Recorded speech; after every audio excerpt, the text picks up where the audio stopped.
ये कहानी है एक चालाक बंदर की।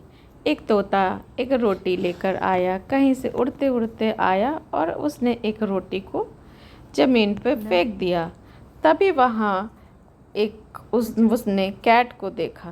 कैट ने, बिल्ली ने एक रोटी को देखा। वो जैसे दौड़ी, उधर से एक कुत्ता भी दौड़ के आया और कुत्ते ने कहा ये मेरी रोटी है। बिल्ली ने कहा नहीं, ये मेरी रोटी है, इसे मैंने पहले देखा है। कुत्ते ने कहा नहीं, मैंने इसे पहले देखा है, इसलिए ये मेरी रोटी हो गई। कैट ने कहा कि नहीं, मैं पहले यहाँ आई हूँ, इसलिए ये मेरी रोटी है। ये दोनों लड़ते रहे। तभी एक मंकी आया।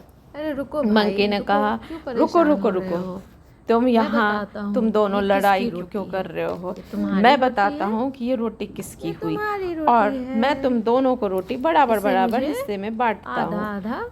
उसने, चालाक बंदर ने क्या किया कि दोनों रोटी को आधे आधे करके दोनों रोटी को उसने दो हिस्सों में बांट दिया।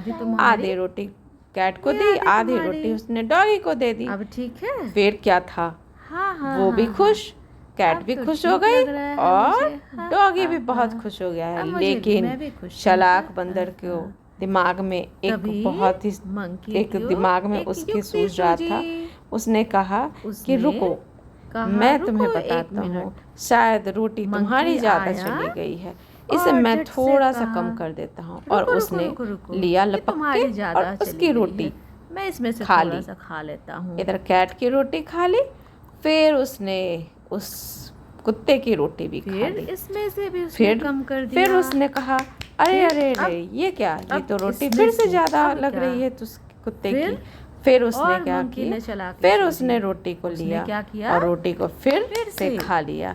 ऐसे करते करते सारे रोटी को उस बंदर ने बहुत आसानी से, चालाकी से खाते खत्म हो गई। और ये देखते देखते ये बिल्ली और कुत्ते देखते रह गए और बहुत रोने लगे और परेशान हो गए। अरे भाई, मेरी रोटी कहाँ चली गई, मेरी रोटी कहाँ चली गई। बहुत परेशान होके, हैरान होके तब क्या था, उस बिल्ली ने भी बहुत पछताते हुए कहा कि काश हम लोग नहीं लड़े होते, नहीं लड़ाई की होती, तो शायद हम दोनों में बराबर हमें रोटी मिल जाती। और वो चालाक जो बंदर जो था, उसे क्या, वो तो बहुत हंसते हुए वो वहाँ से वो भाग गया और कहा कि ऐसे मूर्ख जानवरों के साथ यही होना चाहिए। तो आप लोग बताइए, और ये दोनों रोते रह गए। और आप लोग बताइए ये आप लोगों की स्टोरी कैसी लगी। Thank you for watching, bye bye.